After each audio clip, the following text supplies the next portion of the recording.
This morning when I saw this report, tears involuntarily started running down my eyes. And I'm still emotional. I don't know if I should talk about this or I should just let it slide because I'm still emotional. My brother, what kind of a country is this? Listen, the coach has decided to release a new list. These are the players he wants to work with. We are not interested in the players he wants to work with. And his focus for now, we are more interested in who has been dropped. And Ghanaians are jubilating over a man who has rendered unconditional services to this nation. I am hurt. It brings tears into my eyes. How many more Ghanaians will sacrifice for the upliftment of the nation, knowing that at the end of the day, they'll be thrown under the bus so disrespectfully? What has Dede Ayew done? So many people are casting innuendos, throwing torpedoes and missiles his way. I sit back.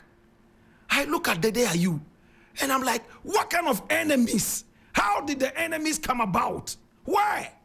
Why? For a young man who has worked so hard for the national team, it is not his fault that the coaches keep calling him back to don the national jersey.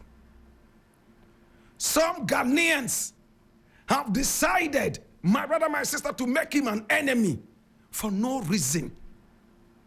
Maybe the only reason is that he has inherited his father's enemies.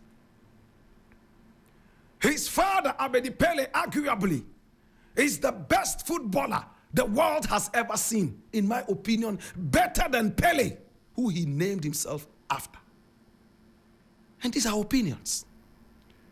I saw both Pele and Abedi Pele, the Ghana version, play. And I can say without doubt that, in my opinion, the best player we have ever had from that time till now, all time, is Abedi Pele. When Abedi Pele donned our national jersey, there was such luster and shine. There was that elegance. Oh my God. He played with such fluidity that was unparalleled. He rose like a column of mercury in the mercury thermometer on heat, unstoppable. He was a player who brought us a lot of energy on the field. The excitement was so high, like a libido for a young man. My brother, my sister, all we could do to Abedi Pele was to make him an enemy, and people decided to make his children their enemies as well, having inherited their father's enemies. Of course, it's not every time a player has a good day. If it is understood that, Dede Ayew is no longer that player that the nation needs, there is a beautiful way he could be approached. Like we are told that the coach went over to him and had a long talk with him. What actually did they talk about? But one thing is clear. Here it is mentioned that Dede Ayew did not agree with the coach. For what reason would you drop a player who you said is out of form? All of a sudden he has developed a new form for Le Havre. He has been able to rescue Le Havre from what? Relegation.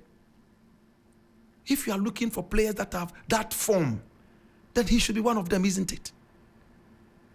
My brother, my sister, but no. Hey, Dede Ayew can play like God. Dede Ayew can play like Angel Gabriel.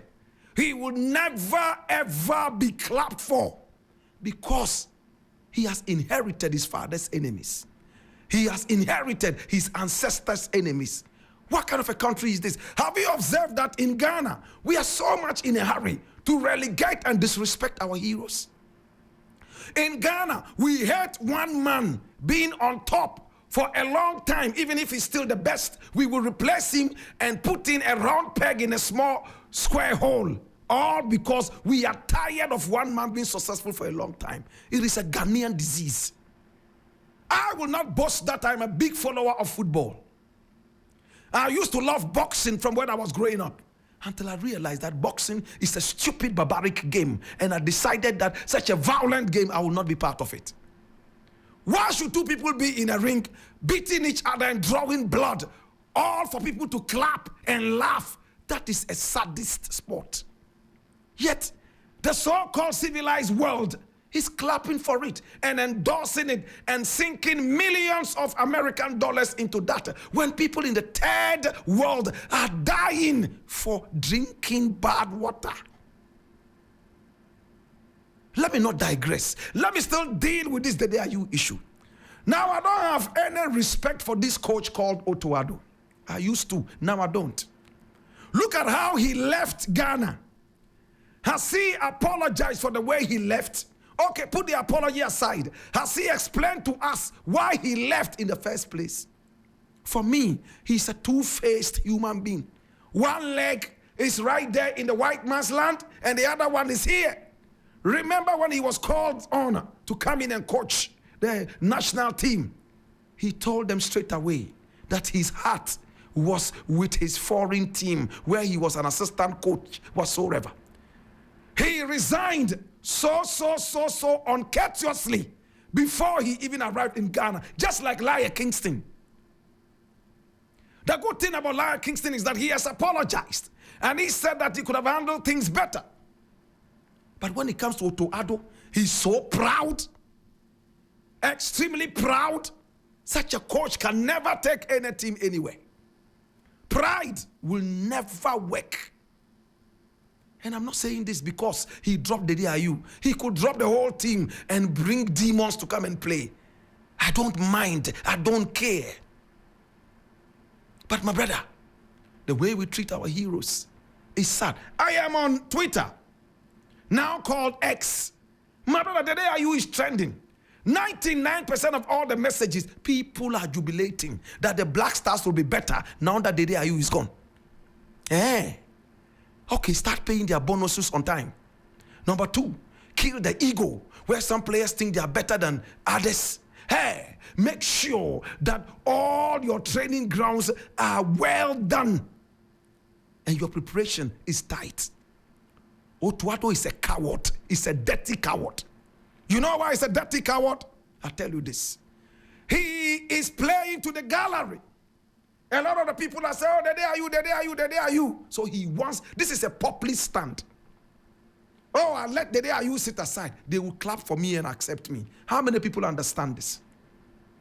Dede Ayew is the common enemy of the Black Stars. Hey, Ghana. You are wicked people. This guy was right on the pitch, broke his head, blood was running down his face. He still bandaged his head and ran into the game like his father did in his heydays. This guy wept openly, and we saw the depth of his emotions when the Black Stars fell on bad days. Today, he's the cause of all this. How bad is he playing? Look at all your heroes that you were counting on. They came in and flopped like carbonic acid. So weak and so impotent. I am your papa. It's not about Dede Ayew. I have no link with Dede Ayew. When he makes his money, he doesn't give me a penny. I've never met him. Hey, bros, his father was my favorite player, not him. But I like that patriotism.